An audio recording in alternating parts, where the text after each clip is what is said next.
आपल्या पारंपरिक ज्ञानशाखांच्या पुनर्जीवनासाठी आपणच प्रयत्न केले पाहिजे. त्यासाठी पुढाकार घेऊन जागतिक पातळीवर त्याचे मार्केटिंग केले पाहिजे, असे प्रतिपादन राज्यसभा खासदार प्राध्यापक डॉक्टर मेधा कुलकर्णी यांनी केले. गेल्या काही वर्षात केंद्र सरकारकडून आयुर्वेदाला लोकाभिमुख करण्यासाठी विशेष प्रयत्न केले जात असल्याचंही त्यांनी नमूद केलं आहे. वैद्य खडीवाले वैद्यक संशोधन संस्थेच्या वतीने दिल्या जाणाऱ्या पुरस्काराचं वितरण प्राध्यापक डॉक्टर मेधा कुलकर्णी यांच्या हस्ते रविवारी झालं. एरंडवण्यातील धन्वंतरी सभागृहात झालेल्या पुरस्कार वितरण सोहळ्यात सोलापूर येथील वैद्य प्रशांत बागेवाडीकर यांना महर्षी अण्णासाहेब पटवर्धन वैद्यकीय पुरस्कार प्रदान करण्यात आला. 51,000 रुपये स्मृतिचिन्ह आणि मानपत्र असे या पुरस्काराचं स्वरूप आहे.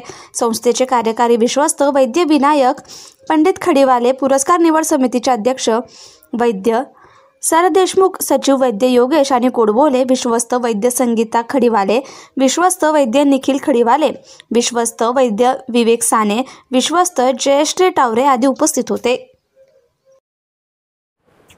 वैद्य खडीवाले संशोधन संस्थेच्या वतीने महर्षी अण्णासाहेब पटवर्धन या नावाने पुरस्कार दिले जातात आणि हे 40वे वर्ष आहे. यावर्षी सुद्धा 12 वैद्यांना पुरस्कार दिले जाणार आहेत आणि मला अभिमान आहे त्याच्यामध्ये विशाखाताई बाकरेंसारख्या अतिशय चांगल्या वैद्य याच्यामध्ये आहेत.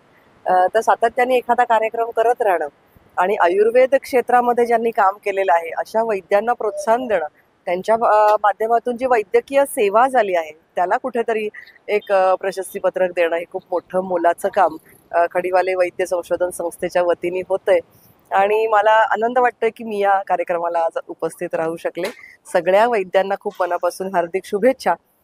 आत्ताचा हा काळ असा आहे की पुन्हा एकदा भारतीय ज्ञानाचं पुनरुज्जीवन होतंय.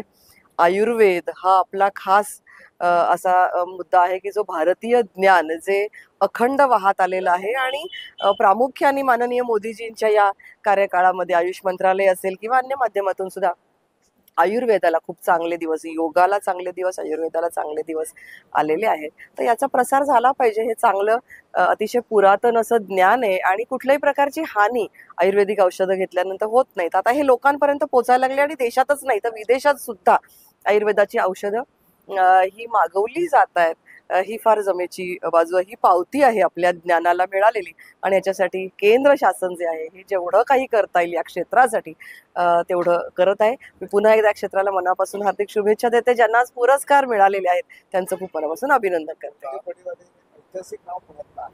दादा खडीवाले अतिशय ऐतिहासिक नाव आहे की ज्यांनी अख्खं पुणे ज्यांना ओळखतं आणि त्यांनी बऱ्याच मोठ्या मोठ्या व्यक्तींवर सुद्धा उपचार केलेले आहेत. महाराष्ट्रात सुद्धा आणि भारतात सुद्धा ओळखतात. तर हे संशोधन करणं, वेगवेगळे औषधं तयार करणं आणि स्वतः अतिशय चांगली औषधं आपल्या कारखान्यामध्ये तयार करणं की जी क्वालिटी वाईज चांगली असेल अशी निर्मिती त्या ठिकाणी होते.